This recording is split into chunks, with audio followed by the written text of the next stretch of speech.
Maybe you've recently seen the phrase gluten-free on food packaging, or takeout menus, shampoo bottles, apartment listings, the tag of your shirt, on a hammer, as a lower back tattoo, or in your friend's resume. Next time someone starts telling you about their newfound freedom from gluten, here are some questions you can ask, and the well-informed answers that your friend, being a reasonable individual making educated dietary choices, and by no means just following the latest diet craze, will tell you. What is gluten? Gluten is an insoluble protein composite made up of two proteins named gliadin and glutenin. Where might you encounter gluten? Gluten is found in certain grains, particularly wheat, rye, and barley.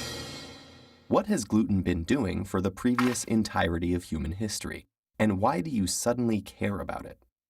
Gluten is responsible for the elastic consistency of dough and the chewiness of foods made from wheat flour, like bread and pasta.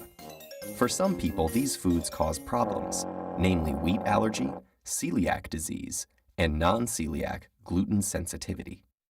Wheat allergy is an uncommon condition that occurs when a person's immune system mounts an allergic response to wheat proteins, leading to mild problems and, in rare cases, a potentially dangerous reaction called anaphylaxis.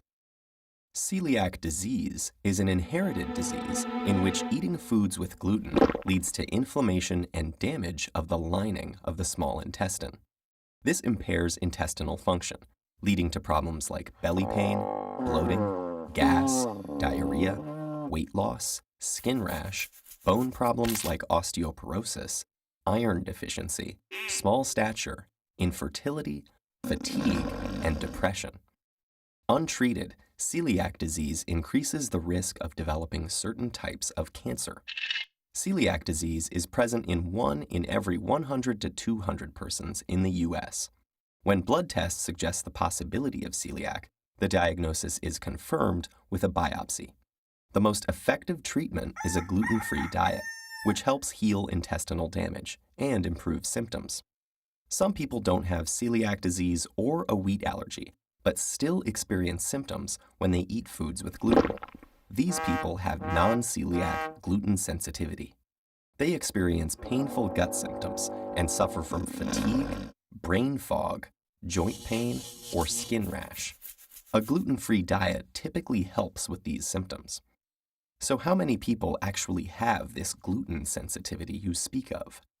Gluten sensitivity's occurrence in the general population is unclear, but likely much more common than wheat allergy or celiac disease. Diagnosis is based on the development of symptoms, the absence of wheat allergy and celiac disease, and subsequent improvement on a gluten-free diet. There's no reliable blood or tissue test, partly because gluten sensitivity isn't a single disease and has a number of different possible causes. For example, it may be the case that gluten can activate the immune system in the small intestine or cause it to become leaky.